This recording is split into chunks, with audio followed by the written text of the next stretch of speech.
Brothers in Islam, stinginess, greed, and arrogance are qualities that Allah Azza wa Jal hates and He dislikes.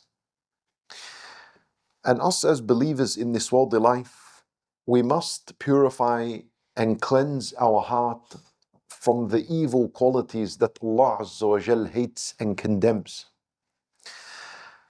And one of the ways to cleanse the heart from stinginess and greed is to reflect over the ayat in the Qur'an, especially the stories in where Allah Azza wa Jal documents of people of the past that were stingy and greedy and how they earned Allah's punishment in this life before the next.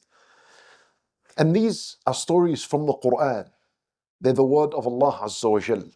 So they are powerful and they offer us life-changing lessons, because that's what the Qur'an is. The Qur'an taps into our thinking and into our feelings and into our actions.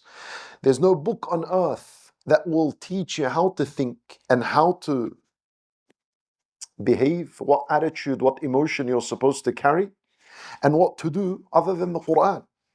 MashaAllah, all in one book, guidance from Allah Azza wa Jal. And Allah Azza wa Jal hates this quality of stinginess, al-bukhl, al-shuh, and miserliness and greed and withholding. Allah hates it. To the point where Nabi sallallahu alayhi wasallam every morning and every evening he asks Allah to protect him from stinginess. He says, وَأَعُوذُ بِكَ مِنَ الْجُبْنِ وَالْبُخْلِ. Oh Allah, protect me from bukhl, from stinginess, from greed. Why is it a hated quality? Why is it condemned? Because the one who's stingy, the one who's greedy with what Allah gave him, and by the way, this is not only money. A person could be greedy with wealth. A person could be greedy with his time. A person could be greedy with his knowledge, with his experience, with his wisdom, with so many things people could be greedy with. Just this thought, this quality, this attitude of greed and stinginess and holding back and not sharing with others what Allah Azza wa Jalla has bestowed upon you and favored you with. Why is it condemned? Why does Allah hate it? Because the one who is stingy, his belief in Allah's promise of provision is weak. He doubts Allah al-Razzaq. The one who is stingy must be weak in his tawakkul. His tawakkul is down. The one who is stingy, he has issues in his sidq with Allah Azza wa Jal. He has problems with his belief in the promise of Allah Azza wa Jal. How can one be stingy when Allah is the one, He said, وَفِي السَّمَاءِ رِزْقُكُمْ وَمَا تُوعَدُونَ فَوَرَبِّ السَّمَاءِ وَالْأَرْضِ إِنَّهُ لَحَقٌّ مِثْلَمَا أَنَّكُمْ تَنْطِقُونَ. How can one be stingy when Allah Azza wa Jal Himself, in the highest of words, He said, by Allah, when Allah takes an oath, that means the matter is serious. Allah doesn't take an oath always in the Qur'an. He only takes an oath when matters are serious. So in this case, He made an oath. He said, by Allah, your provision is in the heavens and everything that you have been promised. What does that mean? You and I know that our provision is where? Here. It's on earth. Allah, you go to your work, you do a couple of hours and then you get paid, your provision's here. Then you go and you buy food and you cook it on earth and your provision is here. What does Allah mean when He said, وَفِي السَّمَاءِ رِزْقُكُمْ? That your rizq, your provision is in the heavens. How? Well, it's here, it's on earth. What this means is that it's already been determined in the earth. You will not get anything extra and nothing less. You will get it exactly as Allah has written it and recorded it up there in al-Lawh al-Mahfuz, the preserved tablets. وَفِي السَّمَاءِ رِزْقُكُمْ وَمَا تُوعَدُونَ. Then Allah Azza wa Jalla, He said, فَوَرَبِّ السَّمَاءِ وَالْأَرْضِ إِنَّهُ لَحَقٌّ مِثْلَ مَا أَنَّكُمْ تَنْطِقُونَ. Again, He took an oath. Again, He said, by the Lord of the heavens and the earth, that this promise of Allah is so true and so guaranteed that your rizq is going to come to you. And then He equated it to something. He said, It is so guaranteed, just like you people talk. مثل ما أنكم تنطقون, just like you people talk. Do you doubt that I'm talking now? No, all of you here believe that I am talking. Speech is coming out of my mouth on my tongue. You all know this. Just like you don't doubt me talking now, no one should ever doubt that his rizq is coming. It's as guaranteed as me talking now. And you know the beautiful thing about this comparison that Allah Azza wa Jal is making between rizq being promised and guaranteed for you and talk, speech being guaranteed, is that, you know, when you talk, you see it as something so easy, right? Very light. Like now, if you spoke now, do you know what's happening in the background?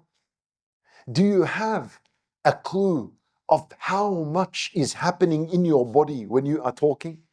You'd be surprised and amazed at the mechanics and the art behind speech. When I talk,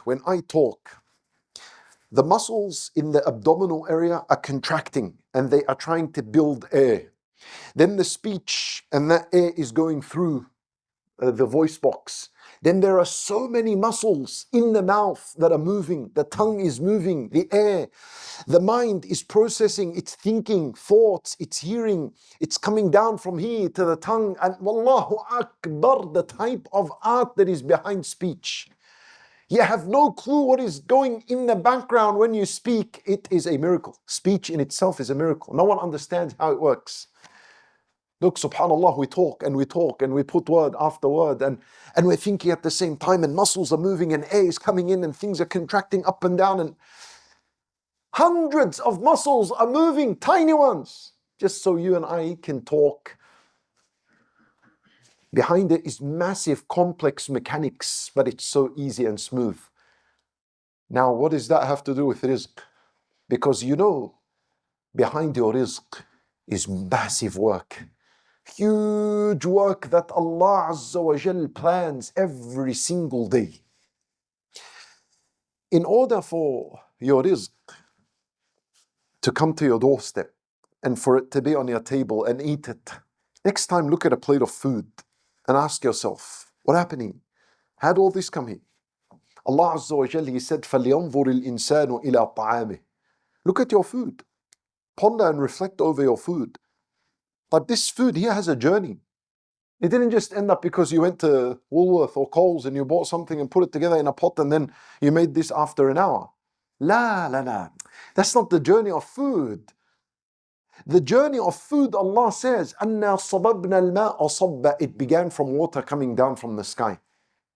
When this water came down from the sky and it hit the hard earth, it made it soft. So what happened? ثُمَّ شَقَقْنَا الْأَرْضَ شَقًّا. We split the earth. فَأَنْبَتْنَا فِيهَا حَبًّا. The green and the seeds started to sprout and come out. أَنْبَتْنَا فِيهَا حَبًّا. So then that led to عِنَبًا وَقَضْبًا وَزَيْتُونًا وَنَخْلًا. Date palm, zaytun, olive, grape trees coming out. قَضْبًا, all types of herbs and crops are coming out. وَحَدَائِقَ غُلْبًا. And many gardens. Dense shrubbery, green, of many types of fruits. وَفَاكِهَةً, fruits. وَأَبًّا, and grazing land, the grass. مَتَاعًا لَكُمْ وَلِأَنْعَامِكُمْ, as a provision for you and for your cattle. That's the journey of food. So imagine that now. You have in front of you now a tomato you're eating. That has a massive journey in the background. That rain had to come down. It had to water some farm, Allahu A'lam, where your tomatoes from. Could be 500 kilometers from here, sometimes thousands of miles from here. Then it hit the earth, then the seed grew, and then it took weeks, and then that developed into a fruit, then it was harvested, then it was put in the package, and then it was boxed up, and then it was sent, and then Allah Azza wa Jalla says, فَالْجَارِيَاتِ يُسْرًا, meaning the ships that carry the provisions. Allah spoke about ships that carry the provisions and sail in the ocean. This is the beginning of Surah Al-Dhariyat. وَالذَّارِيَاتِ ذَرْوًا is the winds that are moving around and carrying the pollen and pollinating other trees and so on. Until it reached your shop, and then what did you do? Nothing. All you and I did is we walked into a store, we bought something, we went back home, we cooked it, and we thought, well, we're the ones that provided for ourselves and our families. You did nothing. Compared to what Allah Azza wa Jal prepared in the background, you did nothing. So when you eat, that's not just lunch or dinner. This is a sign of Allah's rububiyyah. This is a sign that Allah Azza wa Jal exists. And Allah Azza wa Jal is one. And Allah Azza wa Jal is the creator and the provider and the sustainer of all kinds.